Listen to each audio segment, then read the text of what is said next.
অনেকেই কিন্তু ক্যাপকাটের বিকল্প হিসাবে বেছে নিয়েছেন কয়কুট ভিডিও এডিটিং অ্যাপ্লিকেশন। যেই অ্যাপ্লিকেশনটি অনেকেই ইউজ করছেন, প্রো লেভেলের ভিডিও এডিটিং করতে পারেন, বাট ভিডিওর ব্যাকগ্রাউন্ড রিমুভ করতে পারেন না। আজকের এই টিউটোরিয়ালটি দেখলে সেই অ্যাপ্লিকেশনটি ইউজ করে যে কোনো ভিডিওর ব্যাকগ্রাউন্ড এক ক্লিকে রিমুভ করতে পারবেন খুব সহজেই। ভিডিওটির মূল টপিকে যাওয়ার আগে ভিডিওটিতে একটি লাইক করে চ্যানেলটি সাবস্ক্রাইব করে রাখবেন এরকমই ইনফরমেশন ভিডিও সবার আগে পাওয়ার জন্য।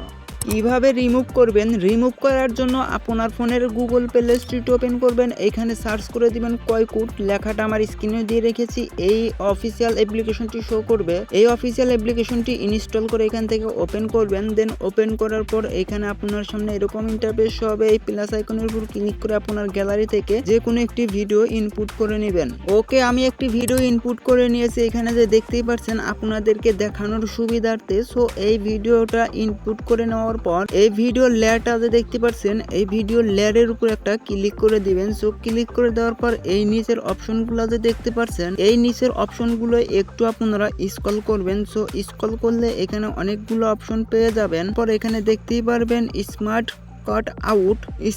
কোড আউট অপশনটি এখানে দেখতেই পাচ্ছেন। এই অপশনটা আপনারা এখান থেকে সিলেক্ট করে নেবেন। সিলেক্ট করে নেওয়ার পর আপনারা যে কাজটি করবেন, এখানে যে দেখতেই পাচ্ছেন অটোমেটিক্যালি কিন্তু 3 সেকেন্ড কিংবা 5 সেকেন্ড ওয়েট করার পরে আমাদের যে কোনো ভিডিওর ব্যাকগ্রাউন্ডটাকে রিমুভ করে দিবে খুব সহজেই। তবে একটা ভালো কথা আপনাদেরকে বলে রাখি, ভিডিওর ব্যাকগ্রাউন্ড রিমুভ করতে চাইলে আপনার ভিডিওর ব্যাকগ্রাউন্ডে গ্রিন স্ক্রিন অথবা হোয়াইট স্ক্রিন ইউজ করতে হবে। তা না হলে কিন্তু আপনি ব্যাকগ্রাউন্ড রিমুভ করতে গেলে অনেক সমস্যায় পড়তে হবে। দেখেন, এটা কিন্তু ভালোভাবে রিমুভ করতে পারেনি।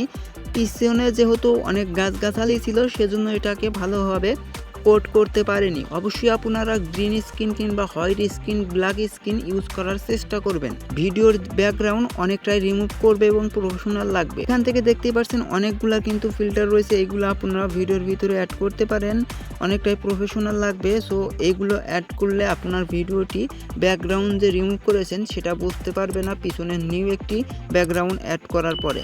এই টিউটোরিয়ালটি এ পর্যন্ত শেষ। টিউটোরিয়ালটি কেমন লাগলো অবশ্যই কমেন্ট করে জানাবেন।